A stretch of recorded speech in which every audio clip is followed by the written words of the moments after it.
Hello everyone, কেমন আছো তোমরা সবাই? আমার নতুন আরেকটা ব্লগে তোমাদের অনেক অনেক অনেক স্বাগত। আজকের যে ভিডিওটা দেখছো এটা হচ্ছে দীপাবলির, আশা করি বুঝতেই পারছো তাই না? জানি একটু বেশি দেরি হয়ে গেল, তার জন্য ক্ষমা প্রার্থী। চলো তাহলে শুরু করা যাক। ওপরে যাকে দেখতে পাচ্ছ ইনি হলেন আমার জন আর নিচে নিচে দাদা মানে আমার ভাসুর ঠাকুর, দুজনে মিলে পুরো জায়গায় মোমবাতি প্রথমে লাগিয়ে নিয়েছে পুরো বাড়িতে, এবার জ্বালাচ্ছে। আর উপরটাতে ছাদে আমি লাগাচ্ছিলাম, যেটা আপনারা প্রথমে দেখতে পাচ্ছিলেন। ওইটা হচ্ছে আমার ঘরের ছাদ, আর এই যে ছাদটা এটা হচ্ছে দাদার ঘরের।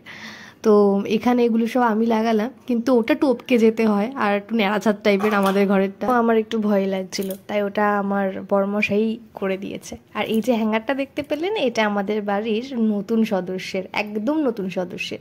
চলুন তাদের সঙ্গেও আজকে আপনাদেরকে দেখা করাবো। আর বাইরে থেকে বাড়িটা দেখতে ঠিক এরকম লাগছিল, মনে হচ্ছে জোনাকি জ্বলছে চারিদিকে। আর এখন আপনারা যাদেরকে দেখতে পাচ্ছেন তারা হলো আমাদের ফ্যামিলির সব থেকে বয়োজ্যেষ্ঠ এবং কনিষ্ঠ সদস্য, আমার শাশুড়ি মা এবং সকলের ভালোবাসার আদরের গোলু।